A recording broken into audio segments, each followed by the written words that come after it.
Magandang araw mga bata! Para sa ating unang araw, pagkilala at pagpapahalaga sa mga kontribusyon ng makabagong bayani. Sino-sino ang nakikita ninyo sa mga larawan? Ano ang kanilang ginagawa? Sa palagay ninyo, bakit sila mahalaga sa ating komunidad? Ang mga taong tumutulong sa kapwa at naglilingkod sa komunidad ay tinatawag na makabagong bayani. Ano ang makabagong bayani? Ang makabagong bayani ay mga taong gumagawa ng mabuti at tumutulong sa kapwa at sa pamayanan. Hindi man sila nakikipaglaban sa digmaan, sila ay naglilingkod at nag-aalalay ng kanilang kakayahan para sa kapakanan ng iba.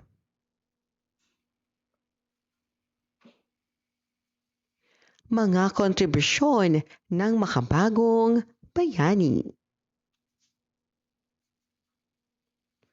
Nakakatulong sa kaligtasan ng komunidad.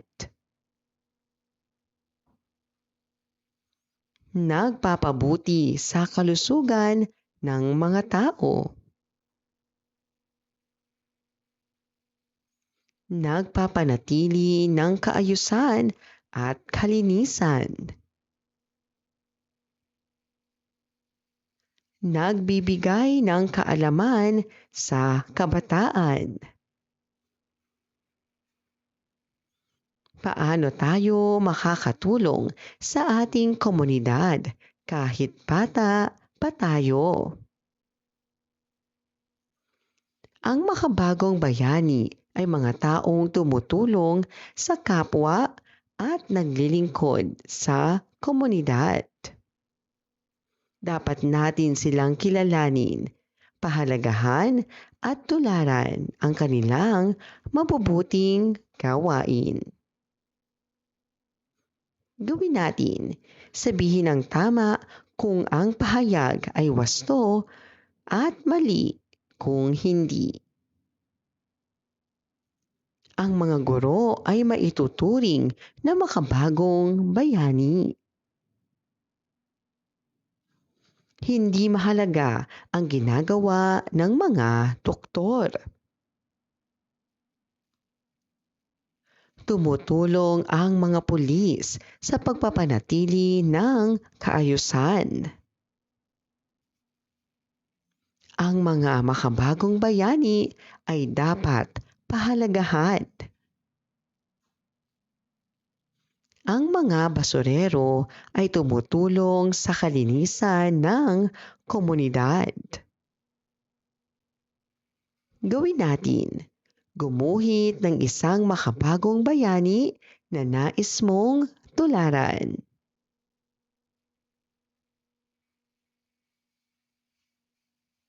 Ikalawang araw, pagkilala at pagpupugay sa mga kontribusyon ng makabagong bayani. Basahin natin. Ang Batang Bayani sa Pamayanan.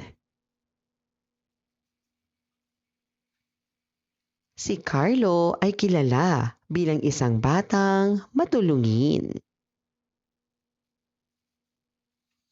Isang araw, nakita niya ang isang matandang babae na nahihirapang tumawid sa kalsada. Agad niya itong tinulungan at inalalayan sa pagtawid. Nakita ito ng kanilang barangay tanod at pinuri si Carlo. Sinabi niya na kahit bata pa si Carlo ay nagpapakita na siya ng kabayanihan. Simula noon, maraming bata sa kanilang lugar ang ginaya ang mabuting ginawa ni Carlo. Sino ang batang nasa kwento? Sino ang tinulungan ni Carlo? Ano ang ginawa ni Carlo? Ano ang natutunan ng ibang bata sa kanyang ginawa? Gagayahin mo rin ba si Carlo? Bakit? Ang mga taong tumutulong sa kapwa at nagsisilbi sa bayan ay tinatawag na makabagong bayani.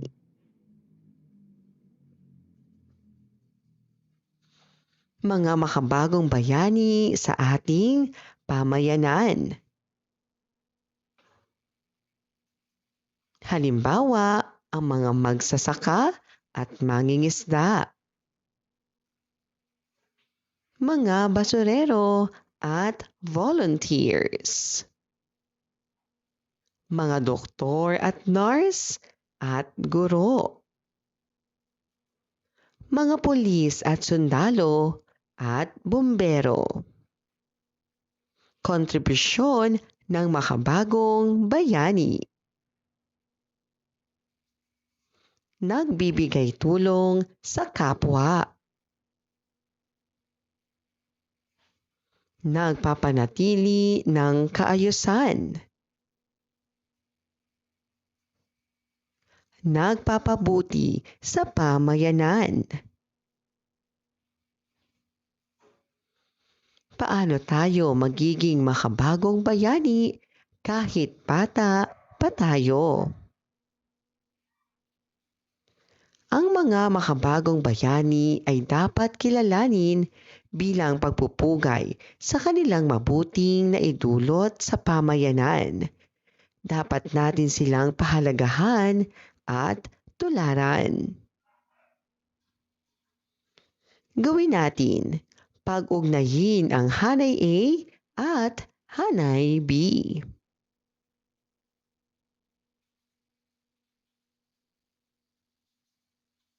Gawin natin, kung ang mga pahayag ay wasto, iguhit ang buong puso at biyak na puso kung hindi.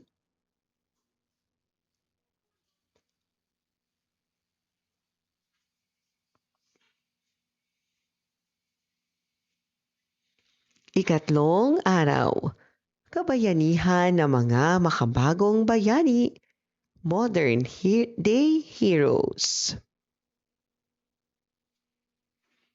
Mag-thumbs up kung ang pahayag ay tama at thumbs down kung hindi.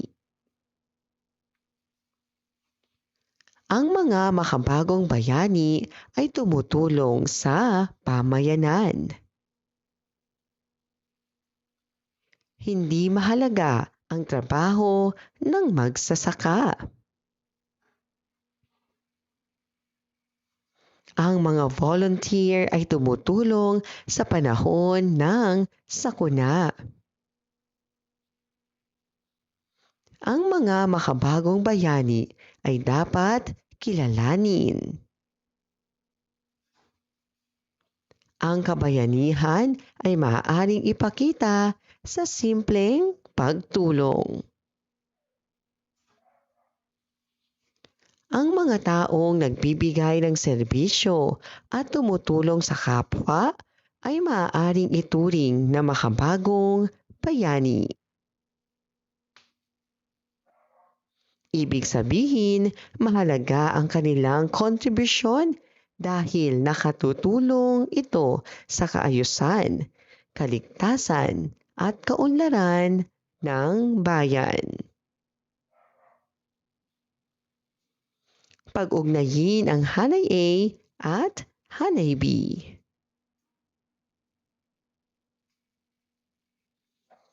Makabagong bayani ay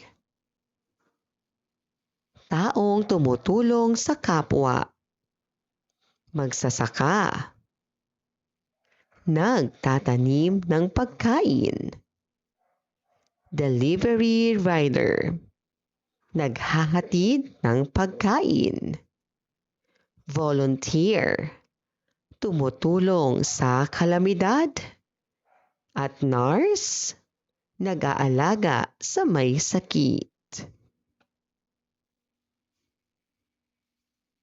Paano mo maipapakita ang pasasalamat sa mga makabagong bayani? Ang mga makabagong bayani ay mga taong nagsisilbi at tumutulong sa kapwa sa kasalukuyang panahon.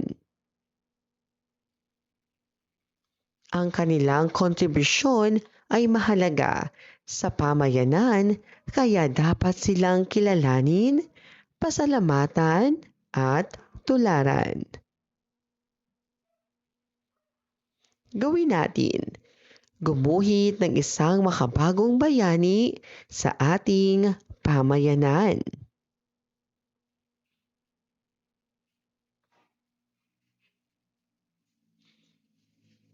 Ika-4 na araw, pagiging mapagpasalamat sa mga makabagong bayani. Piliin ang letra ng tamang sagot. Sino ang naglilinis ng mga kalsada sa komunidad? Sino ang gumagawa ng mga gusali at kalsada? Sino ang tumutulong sa kalusugan sa barangay? Bakit mahalaga ang mga makabagong bayani? Ano ang dapat gawin sa kanilang kontribusyon? Ang mga taong ito ay tumutulong sa ating pang-araw-araw na buhay. Dahil sa kanilang serbisyo, mas maayos ang ating pamayanan. Sila ay maituturing na makabagong bayani. Bakit dapat silang kilalanin?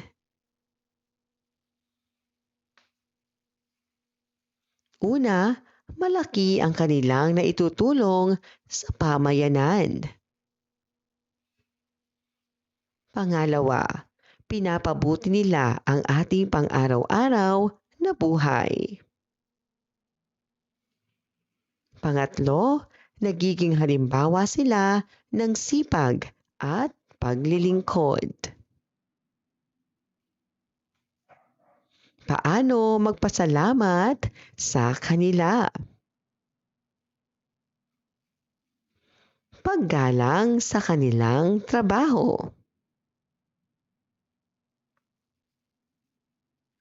Pagsunod sa mga patakaran.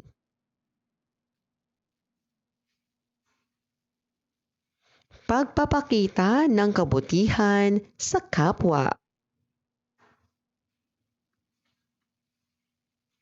Ang kontribusyon ng mga makabagong bayani ay mahalaga dahil nakatutulong ito sa kaligtasan, kaayusan at kaunlaran ng pamayanan. Dapat natin silang kilalanin bilang pagpupugay at tularan ang kanilang mabubuting halimbawa. Gawin natin, kung ang mga pahayag ay wasto, iguhit ang buong puso at biyak na puso kung hindi.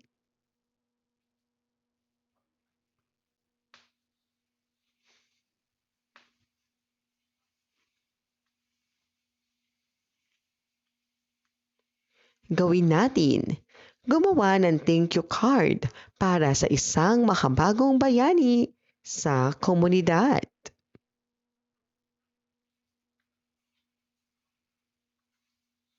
Maraming salamat po sa inyong panonood at pakikinig. Hanggang sa muling pag-aaral ng asignaturang GMRC. Paalam!